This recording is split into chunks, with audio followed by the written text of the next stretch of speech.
રાધે રાધે મિત્રો, આજે આપણે વાત કરીશું ઠાકોરજીની માખણ ચોરીની લીલા વિશે।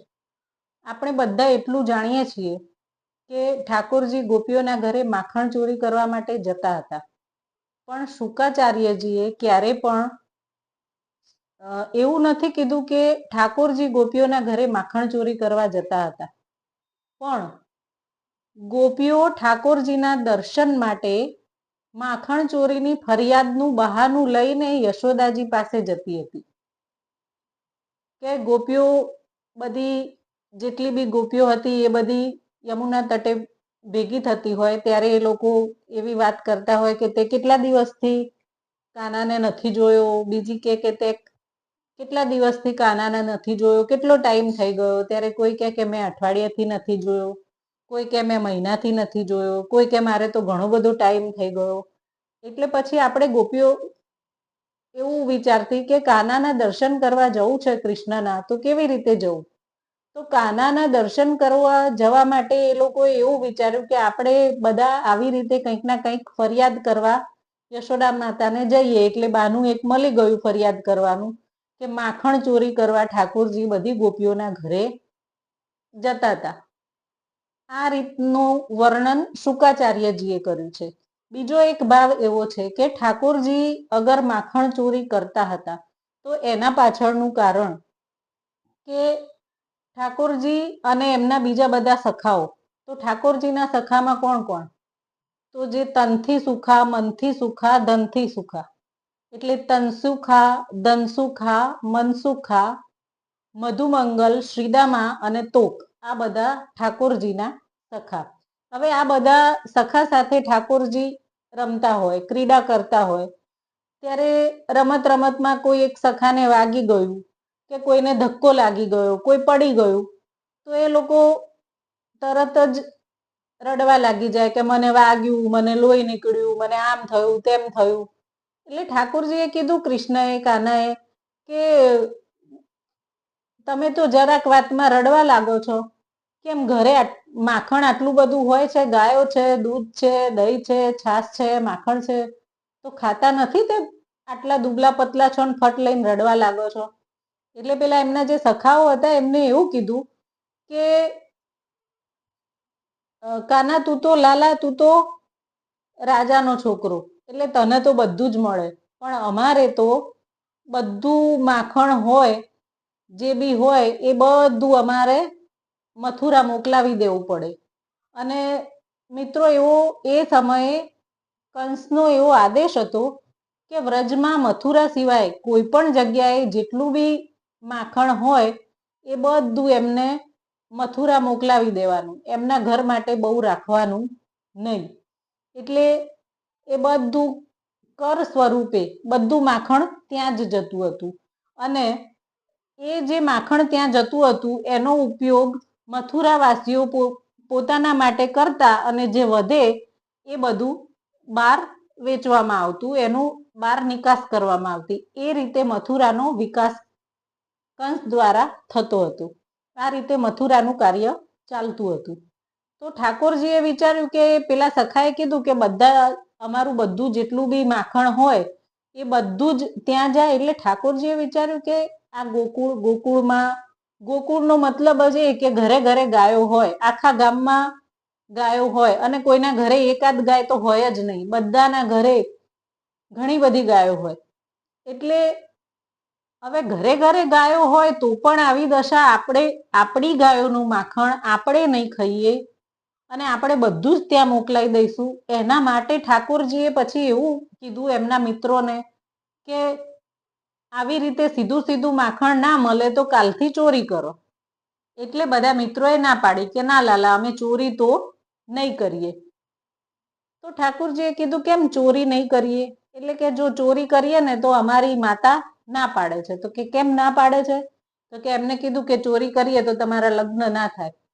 હવે ઠાકોરજીએ કીધું કે તમે તમારું શરીર જોયું છે, તમે છો સાવ દુબલા પતલા, કન્યા વર્યતે રૂપમ, અને છોકરી તમારું રૂપ નહીં હોય તો કોઈ છોકરી તમારા જોડે લગ્ન કરશે નહીં।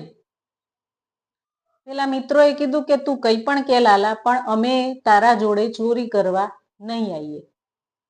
એટલે પછી ઠાકુરજીએ કીધું કે કઈ વાંધો નહીં, તો પછી કાલથી તમે જુદા રમજો અને હું દાઉ દાદા જોડે રમીશ, બલરામજી જોડે રમીશ.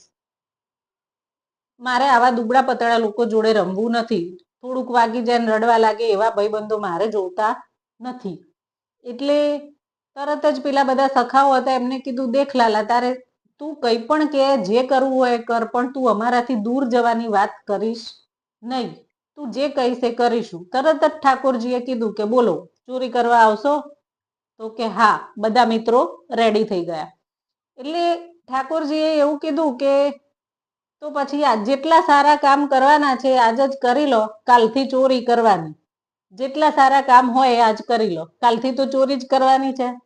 એટલે પછી નક્કી કર્યું કે કાલે પહેલા દિવસે બધાએ પોતપોતાના ઘરમાં ચોરી કરવાની.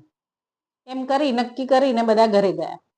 હવે ઘરે ગયા, રાતના સુઈ ગયા. સવારે ઠાકોરજી ઉઠ્યા એટલે એમને જોયું આખા ઘરમાં કે યશોદા માતા ક્યાં છે, શું કરે છે, બધું જોયું. અને પછી ગૌરસ ભંડાર હતો ત્યાં ગયા. ત્યાં જઈને બધી માખણની મટકીઓ ને બધું પડ્યું હતું, ત્યાં જઈ અને જોયું તો માખણ ખાવા લાગ્યા. માખણ ખાતા હતા એટલામાં એમની નજર ત્યાં ગૌરસ ભંડારમાં જે બધા જે થાંભલા હતા એના પર મણી જડેલા હતા. એ મણી પર પડી. એટલે મણીની અંદર ઠાકુરજીને પોતાનું પ્રતિબિંબ દેખાતું હતું. પણ ઠાકોરજીએ આજ સુધી કદી પોતાનું પ્રતિબિંબ જોયું નહોતું. નાનકડો લાલો, નાનકડો કાનો, એમને ખબર ના પડી કે આ મારું જ પ્રતિબિંબ છે. એટલે એમને સામેથી પ્રતિબિંબ પોતાનું જોયું ને એટલે એવું, અચ્છા, તું પણ અહીંયા ચોરી કરવા આવ્યો છે? કીધું નતું પોતપોતાના ઘરે ચોરી કરવાની? હવે આવ્યો છે તો ખાઈને જા, પણ જો ફટાફટ ખાઈને નીકળી જજે, નહીં તો મારી મૈયા યશોદા મૈયા જોઈ જશે ને તો બરાબરની તારી ધુલાઈ કરશે, બહુ દાટ લગાવશે. એમ કરીને ઠાકોરજી પોતાના પ્રતિબિંબ સાથે જ વાત કરતા હતા. એટલામાં યશોદા મૈયા પાછળ ઊભા ઊભા બધું સાંભળતા હતા. એટલે યશોદા મૈયાએ પૂછ્યું, લાલા, કોના સાથે વાતો કરે છે? તો ઠાકોરજીએ કીધું કે દેખ મૈયા, આ અહીંયા માખણ ચોરી કરવા આવ્યો. મૈયાએ કીધું, એક તો ચોરી કરે ને ઉપરથી પાછો બાના કરે કે આ અહીંયા ચોરી કરવા આવ્યો, જુઠ્ઠું બોલે. તો કે ના ના મૈયા, ચલો હું તમને બતાવું કે આ અહીંયા માખણ ચોરી કરવા જો પેલો આવ્યો, પેલો છોકરો. એમ કરી અને લઈ ગયા યશોદા મૈયાને. અને પોતાનું જે પ્રતિબિંબ હતું એ બતાવ્યું મણીની અંદર કે જો મૈયા, આ છોકરો માખણ ચોરી કરવા આવ્યો છે અહીંયા. યશોદા મૈયાએ કીધું કે એક તો તે માખણ ચોરી કરીને ઉપરથી પાછો કે આ માખણ ચોરી કરવા આવ્યો, તું ખોટું બોલે છે. એટલે કે નહીં મૈયા, જો. તો પછી મૈયાએ કીધું કે અચ્છા, તે માખણ ચોરી નથી કરી તો હાથ ઉપર માખણ કેવી રીતે લાગ્યું? તે માખણ ખાધું ના હોય તો. એટલે એમને એવું કીધું કે કાલે અમે બધા રમતા હતા ને તો મને અહીંયા તમે આ જે પુષ્પનાગના કંગણ પહેરાવ્યા છે ને હાથમાં, એનાથી જલન થતી હતી સૂર્યના તાપથી. જેવા સૂર્યના કિરણો પડે કે અહીંયા મને ગરમી થાય. અને ગરમી થતી હતી એટલે હું આમ સહેલાવતો હતો. એટલામાં પેલા મધુમંગલે જોયું તો મધુમંગલે કીધું કે શું થયું લાલા? એટલે મેં કીધું કે આવું થયું. તો મધુમંગલે કીધું કઈ વાંધો નહીં, ઘરે જઈને માખણ લગાવજે એટલે સારું થઈ જશે. એટલે હું મારા હાથે માખણ લગાવતો હતો. હવે મૈયાએ કીધું, જલન મટી ગઈ તારી? તો કે હા. પછી મૈયાએ કીધું, ચલ, હાથ ઉપર જલન થતી હતી, હવે મોં ઉપર શેની જલન થતી હતી તારે? તો મોં ઉપર માખણ લાગ્યું છે. એટલે કે આ હાથ ઉપર જલન થતી હતી ત્યાં માખણ લગાવતો હતો એટલામાં એક માખી આવીને મારા મોઢા ઉપર બેસતી હતી વારે ઘડીએ અને હેરાન કરતી હતી. તો માખી ઉડાડવા જતો હતો ને એટલે મોઢા ઉપર માખણ લાગી ગયું. તો મૈયાએ આમ કાન પકડ્યો અને કીધું કે હા, બહુ બદમાશ થઈ ગયો છે તું. એક તો માખણ ચોરી બી કરે ને પાછું જુઠ્ઠું બી બોલે. ઠાકોરજીએ કીધું કે ના ના મૈયા, પેલો છોકરો જ ચોરી કરતો હતો, ફરી પાછું એનું એ જ. એમ કરી અને પાછા પ્રતિબિંબ જોડે લઈ ગયા કે જો મૈયા, આ છોકરો ચોરી કરતો હતો. પછી યશોદા મૈયાએ કીધું કે એ છોકરો બીજો કોઈ નથી, એ તું જ છે. તો કે મૈયા, એ હું જ છું? એટલે યશોદા મૈયા તરત લાલાની પાછળ આવીને બતાવ્યું કે જો, હવે હું પણ દેખાવ છું ને, એ તું જ છે. કે હા મૈયા, તમે દેખાવ તો છો એટલે આ હું જ છું. મૈયા, હું આટલો સરસ લાગુ છું, હું આટલો સુંદર દેખાવ છું, તમે તો મને કદી પહેલા કીધું જ નહીં. યશોદા મૈયા કે એક તો ચોરી કર ને પાછો ડાઈ ડાઈ વાતો કર. બહુ મસ્કા લગાવવા માંડ્યો, પણ કઈ કામ થશે નહીં, તું ચોરી કરતો હતો. આ બધી વાર્તા થઈ. હવે જે ગોપીઓ બહાનું કરીને આવતા હતા એમાં બી આવું જ આવતું હતું. એટલે એક જે પ્રેક્ષકોનો, શ્રોતાઓનો જે એક ગણ છે એમાં કેટલાક સુધી એવી વાર્તા પહોંચી કે લાલો ગોપીઓના ઘરે ચોરી કરવા જાય છે, અને કેટલાક સુધી આ ભાવ પણ પહોંચ્યો કે કેવા ભાવથી ચોરી કરે છે. એટલે કંસના ત્યાં બધું માખણ મોકલાવી દેવામાંથી બચવા માટે ઠાકોરજી માખણ ચોરી કરતા હતા. હવે ઠાકોરજીને જ્યારે આ માખણ ચોરી કરતા જોયા એટલે યશોદા મૈયાએ ઠાકોરજીને ઉઠાયા અને સીધા ગણેશજીના મંદિર આગળ લઈ ગયા અને ત્યાં જઈને કીધું કે હે ગણપતિ દાદા, આ મારો લાલો અત્યારે નાનપણથી જ આ માખણની ચોરી કરવા માંડ્યો ને જુઠ્ઠું બોલવા માંડ્યો. એની ચોરી છોડાઈ દો. એના ફ્યુચરનું શું થશે, ભવિષ્યમાં શું કરશે ચોરી કરશે તો. તમને પ્રાર્થના કરું છું એની ચોરી છોડાઈ દો તો હું તમને 1.25 મણ લાડુનો ભોગ ધરાઈશ. ઠાકોરજી કે હવે તો ચોરી કરવી જ પડશે. હવે તો એ ગણપતિ દાદાને જે ભોગ ધરાવવામાં આવશે એ હું ખાઈશ, મારા મિત્રો ખાશે અને મારી વાનર સેના ખાશે. હવે તો નહીં જ ચાલે. એટલે જેવું ગણપતિના મંદિરમાં માતાજીએ ભોગ ધરાયો બીજા દિવસે ઠાકોરજી પહોંચી ગયા એમની મંડળી સાથે અને બધા લાડુ ખાઈ લીધા. જે ગોપીઓ બાનું કરીને આવતી હતી એમાં એક ગોપીએ એવું કીધું કે મૈયા, તમારો લાલો અમારા ત્યાં ચોરી કરવા આવે, માખણ ચોરી કરે.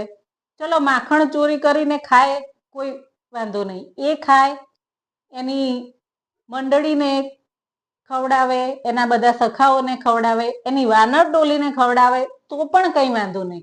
પણ આ તો જતા જતા મટકી બી ફોડતો જાય એટલે અમારી સાસુ અને નણંદ અમને મેણા મારે.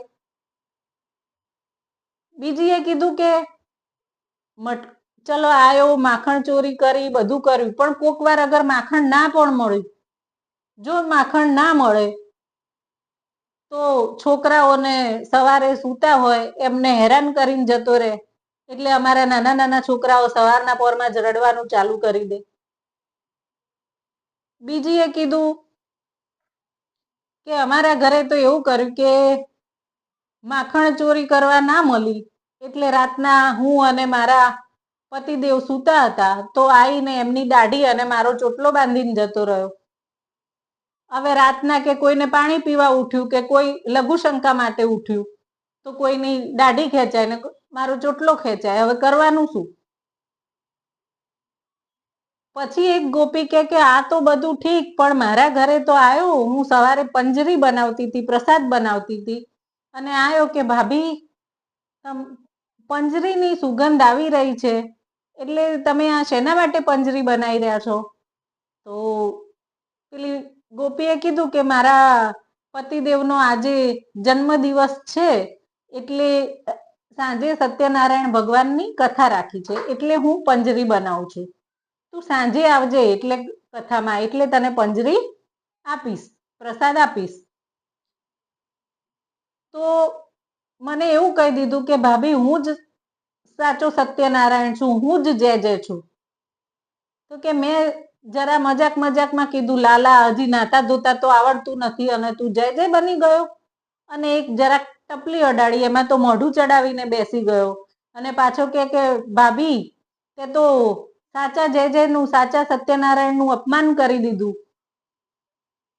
એમ કરીને કે ખબર નહીં ક્યારે શું કરી આવ્યો અને જ્યાં સત્યનારાયણ ભગવાનને બેસાડવાના હતા ત્યાં જઈ અને એણે 2 નાના નાના ગલુડિયા મૂકી દીધા અને આઈને કે ભાભી જા જોઈએ તારો સત્યનારાયણ શું કરે છે. હું અંદર જોવા ગઈ તો 2 પિલ્લા રમતા હતા. બોલો, અમારા ઘરે આવું કરી ગયો. અને વળી એના પછી એક ગોપી કે મારા ઘરે આવી અને ના મળ્યું માખણ તો ચૂલો જ તોડી નાખ્યો.